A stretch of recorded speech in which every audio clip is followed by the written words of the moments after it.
คนไทยไม่เคยทิ้งคนลาวเห็นแล้วน้ำตาจะไหลล่าสุดกู้ภัยไทยขับรถดับเพลิง5 คันข้ามน้ำโขงเพื่อมาช่วยประเทศลาวสบายดีกับสวัสดีพี่สีฟังไทยและก็ฟังลาวทุกคนเด้อยินดีต้อนรับเขาจะซ่องเก็ดแก้วสาวลาวเส้นเก่าเส้นเคยแล้วเนาะทุกคนมื้อนี้สาวเก็ดแก้วก็มีเรื่องราวน่าเศร้าอีกเนาะทุกคนที่ว่าสำหรับมื้อนี้เนาะทุกคนเมื่อ วันที่1เนาะทุกคนเนาะเดือน8ทุกคน หรือว่าเป็นเรื่องราวที่น่าเศร้าเนาะทุกคนมีเรื่องราวที่เกี่ยวกับน้ำใจของคนไทยจะเอามานำเสนอให้ทุกคนได้เบิ่งได้ชมกันอีกแล้วก่อนอื่นหมดเนาะในนามที่สาวเกดแก้วเป็นคนลาวเองเนาะทุกคนก็กราบขอขอบใจคนไทยหลายๆที่ว่ามาช่วยคนลาวในครั้งนี้ เรื่องนึงก็คือว่าเมื่อวันที่1เดือนสิงหา2026นั้นเนาะทุกคนเนาะก็คือมีการเวลา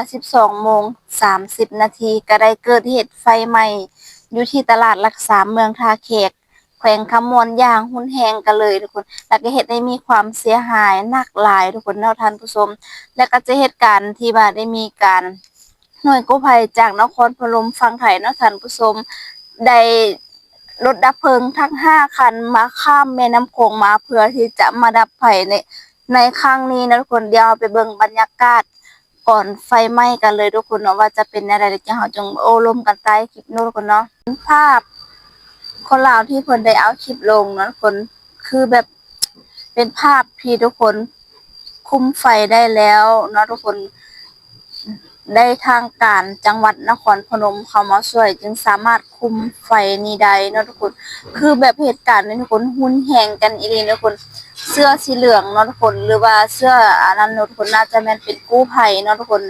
รถดับเพลิงจากนครพนมมาช่วย5 คันเนาะพี่น้องซึ่งแบบในการดับไฟครั้งนี้ใช้รถดับเพลิงมัน14 คันเลยเนาะทุกคนซึ่งแบบเป็นเหตุการณ์ที่ว่าสร้างความเสียหายให้หลายหรือว่าหนักที่สุดนั่นเองทุกคนซึ่งมูลค่าแม่นประเมินบ่ได้เลยทุกคนว่าเท่าใดจากภาพที่เห็นเนาะแล้วเสียหายเนาะทุกคนเนาะซึ่งแบบล้ำค่าสุดๆนั่นแหละทุกคนเพราะว่านักหน่วงขนาดนี้เพราะว่าส่วนหลายจะเป็นร้านขายสินค้าเป็นเครื่องส่งข้าวสารอาหารแห้งหลายๆสิ่งหลายอย่างทุกคนราคานี่โอ้โหทุกคนคือสักแก้วว่าเสียหายหลายที่สุดประมูลราคาบ่ได้เพราะว่ามันเป็นการที่ไหม้หมดเกือบแทบทุกอย่างเนาะทุกคนเนาะก็เป็นความเสียหายนะก็ต้องแสดงความเสียใจกับผู้เสียหายด้วยทุกคนนี่ก็การควบคุมเพลิงไหม้ได้แล้วทุกคนอันนี้จะเป็นภาพที่คนไทยเพิ่นถ่ายจากนครพนมมาเพิ่นว่าโอ้ยอยู่บางประเทศลาวมีเกิดอีหยังขึ้นเนาะทุกคนคือว่าควันแบบขึ้นหลายแท้เนาะทุกคนขึ้นแบบผิดปกติว่าซั่นเนาะนี่เป็นคลิปจากฝั่งไทยเนาะเพิ่นได้ถ่ายมานั่นเองเนาะทุกคนเนาะก็ซึ่งแบบควันมันดำขึ้นเต็มท้องฟ้าเลยก็ว่าได้อะนะทุกคนโอ้โหเห็นแล้วก็คือแบบยานเนาะทุกคนเนาะนี่ก็ทีมงานนครพนมเนาะทุกคนเนาะมาช่วยเนาะทุกคนเนาะตลาดหลักสามเมืองท่าแขกสปปลาวที่นี่เป็นกู้ภัยของจากฝั่งไทยเนาะทุกคนที่ว่ามาช่วยทางฝั่งละเพิ่นก็หีบฟาร์มมาช่วยเลยทุกคนเนาะคันบ่ได้เพิ่นมาช่วยเนี่ยโอ้โหทุกคนบ่อยากจะคิดเลยว่าจะเสียหายนักส่ำใดทุกคนเนาะป๊าดขึ้นแล้วเนาะทุกคนเป็นตาย้านอีหลีนำในฟื้นไฟเนาะ โอ้เห็นแล้วก็น้ำตาสิไหลเนาะทุกคนอีต้นพ่อค้าสาวขายเนาะทุกคนที่ว่ากลกว่าสิได้มาแบบนี้บ่แม่นเรื่องง่ายๆเนาะเขายากมากแพงอีหยังก็แพงทุกสิ่งทุกอย่างสัมปถึกแบบนี้เนาะทุกคนอีต้นทั้งพ่อค้าแม่ค้าแล้วก็อีต้นเจ้าของตลาดเนาะพี่น้องคือแบบเหตุการณ์ไฟไหม้เนี่ยยังสรุปบ่ได้ว่าเกิดจากหยังแท้เนาะทุกคนเหลือใจแฮงเนาะทุกคนแบบ ก็ขอแสดงความเสียใจกับผู้ที่เจอเหตุการณ์นี้ด้วยเนาะทุกคนก็ขอให้ผ่านแบบนี้ก่อนที่แบบเนาะทุกคนเนาะคือแบบตอนที่เปลวไฟขึ้นนะทุกคนคือจะแบบหนักหน่วงแฮงนะทุกคนอ่าคนแหละกับมีทุกหลายคนแหละที่ว่ามาช่วยเนาะทุกคนเนาะคือแบบอย่างที่เราเห็นนั่นแหละทุกคนเนาะเปลวไฟมันขึ้นน่ะอย่างรุนแรงว่าซั่นซะเนาะทุกคนแต่ละคนกันได้แต่เบิ่งว่าซั่นซะเนาะทุกคนเพราะว่า อีหยังก็เอาไปบ่ได้ออกไปบ่ได้เนาะทุกคนเพราะว่ามันแบบแห้งหายนะทุกคนขึ้นแบบเอาแท้เอาว่าเนาะทุกคนเนาะคือแบบชาวแก้วเห็นคลิปครั้งแรกนะทุกคนจึงรู้สึกป๊าดทุกคนคือแบบเป็นตาย้านแห้งทุกคนในการเฟิงไฟแบบขึ้นแบบนี้นะทุกคนคือแบบต้องได้ระมัดระวังกันอย่างแหงนะทุกคนเนาะ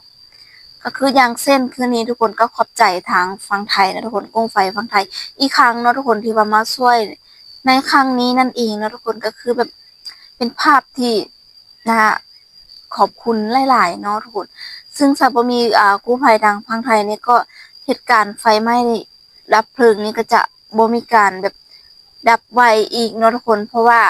พร้อมทั้งหมดก็แม่นเป็น14คันเนาะทุกคนที่ว่าเพิ่นได้มาดับเพลิงช่วยกันเนาะทุกคนคือซึ่งแบบเหตุการณ์แบบนี้ทุกคนก็บ่มีไผอยากให้เกิดทุกคนแล้วก็คือแบบเสียหายหนักหน่วงเนาะทุกคนคือแบบเป็นการขาย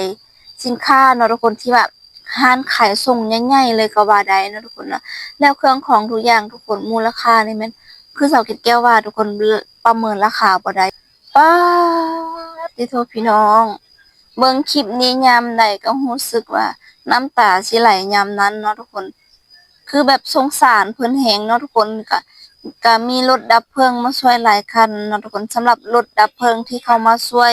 ปฏิบัติภารกิจมอดอัคคีไฟในครั้งนี้ถือว่ามีทั้งหมดอยู่14คันนั่นเองเนาะพี่น้องคันที่หนึ่งก็คือจากบริษัท TST เนาะทุกคนจำนวน1คันเนาะที่สองนั่นก็คือบริษัทเกตสุวรรณ1คันแล้วก็บริษัท DN 2คันปกสแขวง2คันแล้วก็เมืองหนองบกคันหนึ่งเมืองหินบุญคันหนึ่งแล้วก็RC ปัวบัตสากลคันหนึ่งแล้วก็รถจักร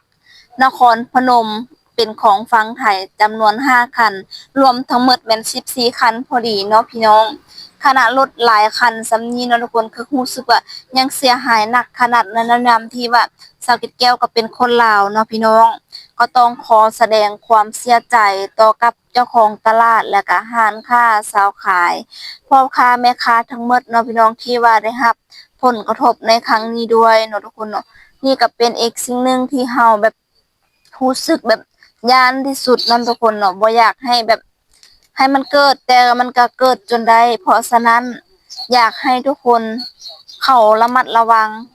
ฟืนๆไฟๆหลายอย่างแล้วเนี่ยทุกคนบ่ว่าแต่ช่วงนี้ก็เป็นช่วงที่ฝนตกได้เนาะเวลาเป็นทรายเป็นฟืนเป็นไฟอหยังมันหัวมันสดแนวใดก็มีนะทุกคน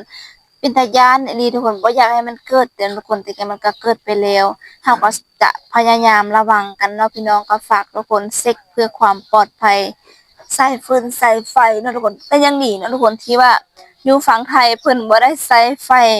แบบอยู่ลาวเนาะพี่น้องก็คือเพิ่นแบบใส่แก๊สใส่อิหยังต่างๆนานาและความปลอดภัยก็สูงแต่ว่าอยู่ฝั่งลาวเฮานี่คือแบบปัจจุบันนี้ความเสี่ยงหลายอันที่หนึ่งก็คือ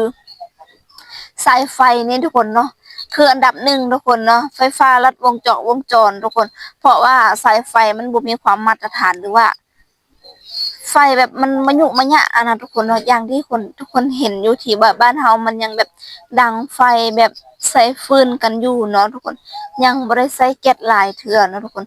นี่ก็ทุกคนได้ระมัดระวังนำกันแบบย้านอีหลีมันตกไปน้อยเดียวหนึงก็ย้านเนาะทุกคนย้านที่สุดเนาะกับฟืนกับไฟเนี่ยเนาะทุกคนก็เฮาก็ได้ควรระมัดระวังไปนำกันเนาะพี่น้องและอีกอย่างช่วงนี้ก็เป็นช่วงที่ฝนตกอากาศก็แปรปรวนหลายก็ฝากทุกคน